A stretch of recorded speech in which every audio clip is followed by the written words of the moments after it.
Hello there, friends. Welcome to Family Movie Night, where we talk about what we watch for Family Movie Night. My name is Mike, and today we will be talking about Moana 2.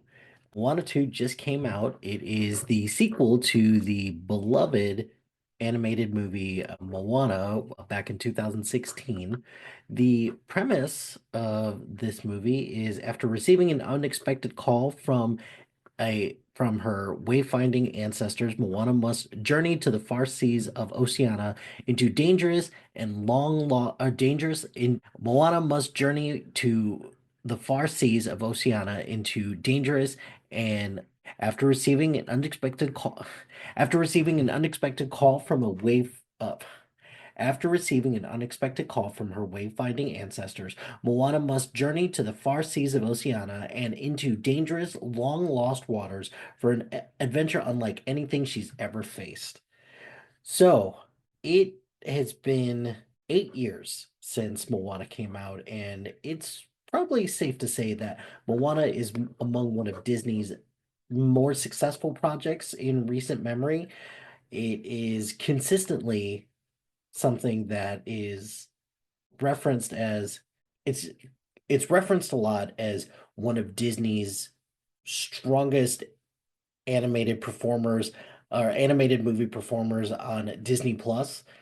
So consistently it's something that just continues to do really well.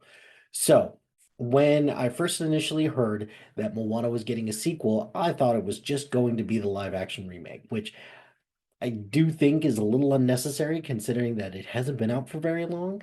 It's the same way I feel about the How I Met Your Drag or How to Train Your Dragon a live action movie. It's just way too soon to be remaking animated movies in live action because nobody's asking for any of this.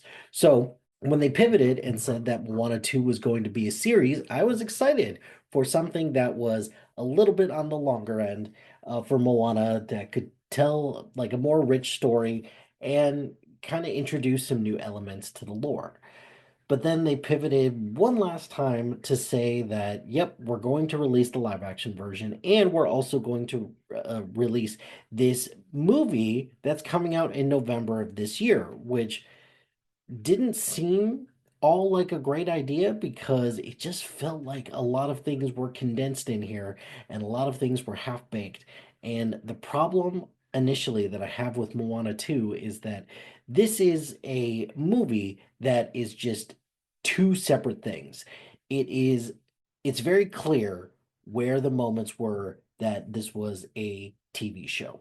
So the TV show had all of these random side characters who barely got developed, and I'm assuming had more of a backstory and more to do in the animated series. But because we had to cut the time roughly by two-thirds, maybe like a little bit more than that, that's a lot of time to condense, and that means the short end of the stick is going to go to the new characters. So the question is, why introduce all these new characters if you're not going to develop any of them? That's because this was supposed to be an animated TV show on Disney Plus, which Disney, shame on you. You should have gone through or you should have done one or the other. If you would have stuck with this being a animated TV series, I'm sure it would have done great on Disney Plus. Moreover, it could have given more time to develop some of the issues with the story as well as some of the characterization or some of the issues potentially with the characters. So, for example, there's three main new characters that help Moana in her journey to find this new cursed island. So you have Loto, who is the person who kind of helps take care of all of the engineering on the boats, kind of making sure that it's ready to go. You have Moni, who is a big fan of Maui's and kind of the muscle of the group. And then you have Kele, who is the farmer. I don't understand why you need a farmer for this, but hey, whatever. So we have this, and all three of them just kind of get the short end of the stick. The farmer character in particular really gets the short end of the stick. I felt like his character had way more importance, but just not a whole lot more to do. So beyond that, the other emotion or the other character that is introduced in this is Simia, who is Moana's little sister, who her parts were perfectly fine. She served her purpose by being super cute and letting everyone know that Moana has larger stakes this time around. Yes, we do understand that. However, I feel like she was given more to do, or she would have gotten more to do if she was in a TV show. But a lot of her parts, I'm sure, were cut for time, which was a mistake because some of the best moments in this are the interactions between Simia and Moana because it shows the personal growth that she's having.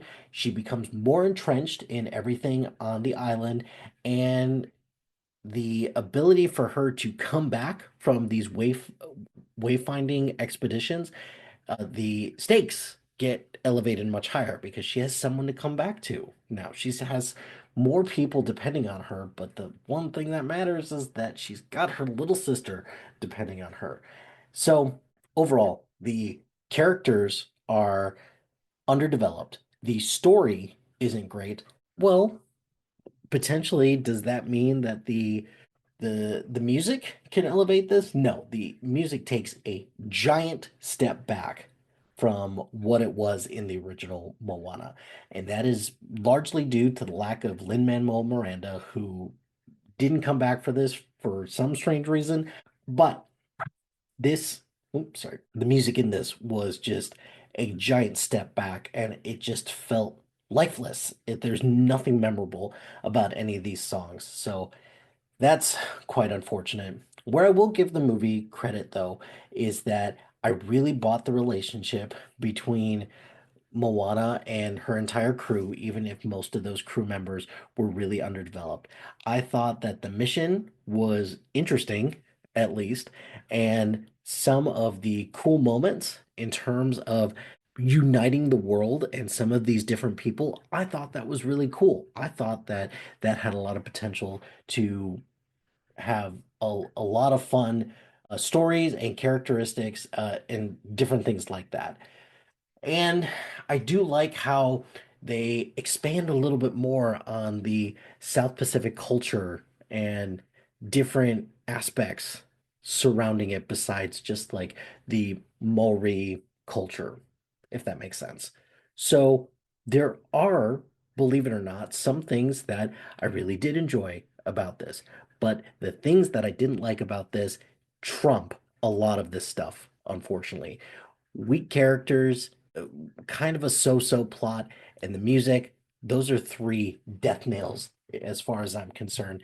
And it's really disappointing to see Disney treating Moana, one of its more successful characters, in this fashion. So the movie itself, I would say it's thumbs middle. It's perfectly fine. But Disney, who's the studio that released this, gets a giant thumbs down for meddling in what could have been a really genuinely great sequel, but interfered way too much in order to just make a buck. And unfortunately, this movie is going to make bank in its first weekend. So, since it's going to make bank, the potential to make more of these is going to increase. And I hope Disney learns its lesson from this to indicate that maybe, just maybe, they should leave well enough alone and let Moana continue to be a movie franchise and just continue to develop it from start to finish as a movie instead of what they did originally. So, what did you think of Moana or Moana 2? Did you like it? Was it something that it met your expectations? Let me know below. But that's going to do it for this episode of Family Movie Night. Be sure to like, rate, and subscribe to anything and everything SPDM Crew wherever you get your podcast. Join us on social media on Facebook, Instagram, Blue Skies, YouTube, and Threads at SPDM Crew or SPDM Crew. Check out our website at spdmcrew.com. Shout out to HiFlyer Creative Studios for making our awesome logos. Greatly appreciate their support. And if you have any need for marketing brand standards or logo needs, contact them at HiFlyerCreative.com. If you've got a podcast idea or you're interested in being part of the SPDM crew as a guest or collaborating, email us at spdmcrew@gmail.com. Until next time, happy watching, friends.